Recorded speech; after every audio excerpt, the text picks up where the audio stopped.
ইষ্টপ্রাণ দাদা ও মায়েদের জানাই আন্তরিক জয়গুরু। আজ ইষ্ট প্রসঙ্গে রন্ধনশালা সম্পর্কে বিস্তারিত তথ্যগুলি জেনে নেব। পরম দয়াল শ্রী শ্রী ঠাকুর দয়া করে আমাদের বলে দিয়েছেন। খুবই একটি গুরুত্বপূর্ণ ভিডিও। আপনাদের কাছে অনুরোধ থাকলো বারবার আপনারা শেষ পর্যন্ত দেখবেন এবং প্রচুর শেয়ার করবেন। রন্ধনশালার যাবতীয় তথ্য পরম দয়াল বলে দিয়েছেন। খুবই গুরুত্বপূর্ণ এই ভিডিওটি, শেয়ার করবেন আপনারাও। এবারে বিস্তারিত। পরম দয়াল বললেন, তোমাদের রন্ধনশালা যেন এমনতর পরিষ্কার ও পরিচ্ছন্ন থাকে যাতে ওই রন্ধনশালার আবহাওয়া সংক্রামিত হয়ে তোমাদিওকে আক্রমণ করতে না পারে। রন্ধন কার্যে নিযুক্তদের স্বাস্থ্য যেন সহজ ও ব্যাধিমুক্ত থাকে, সচিন্তা ও সদাচার পরায়ণতা নিয়ে। রন্ধনশালায় প্রবেশ করতে যে সমস্ত কাপড় চোপড়ের প্রয়োজন তা যেন বিশেষভাবে পরিশুদ্ধই হয় এবং তা যেন আলাহিদাই থাকে। সে কাপড় চোপড়ের দ্বারা কোনো প্রকার সংক্রমণের আশঙ্কা না থাকে এমনতর তীক্ষ্ণ দৃষ্টি রেখো। বাসি কাপড়ে বা বাইরে থেকে এসে সেই জামা কাপড়ে রান্নাঘরে ঢোকা সমীচীন নয়ক।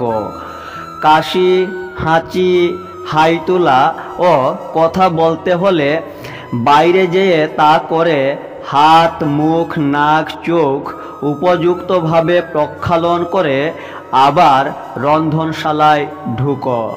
রন্ধনশালার আসন, মাটি ইত্যাদি স্পর্শ করে জীবাণুনাশক পদার্থের দ্বারা হস্তাদি প্রক্ষালন পূর্বক রন্ধন বস্তু স্পর্শ করো।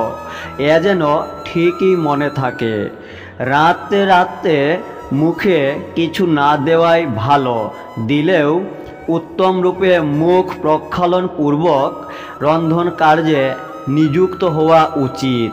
কারো এক আধটু ব্যাধির লক্ষণ দেখা দিলে সম্ভব হলে তার পক্ষে তখন রন্ধনশালায় না যাওয়াই শ্রেয়। রন্ধনশালার প্রস্তুতি ও পরিবেশনে বহুলোক নিযুক্ত হওয়া খুব ভালো নয়ক। রন্ধন কার্যে যারা নিযুক্ত তারা ছাড়া অন্য কারো পকদ্রব্য স্পর্শ না করাই ভালো এবং যারা তা করতে বাধ্য হয় তাদের উপযুক্ত সতর্কতা ও পরিচ্ছন্নতার দিকে নজর রেখে তা করা উচিত। জীবাণুনাশক পদার্থের দ্বারা হাত, পা, মুখ ধোয়া, পরিশুদ্ধ কাপড় চোপড় ইত্যাদি ব্যবহার করা তাদের খুবই সমীচীন। মনে রেখো, প্রত্যেকের অন্তরেই ঈশ্বরের আশীর্বাদ জীবন্ত হয়ে চলেছে। তাই মানুষের ভোজনাদি ব্যাপারেও অমন্তর সাত্ত্বিক নীতি অবলম্বন করা খুবই উচিত। নয়তো তুমি তো পণ্ডশ্রম হবেই, আর যারা তোমার অন্ন পানীয় গ্রহণ করছে তার ভিতর দিয়ে তারাও শরীর ও মনে দুষ্ট হয়ে উঠবে। জয় গুরু।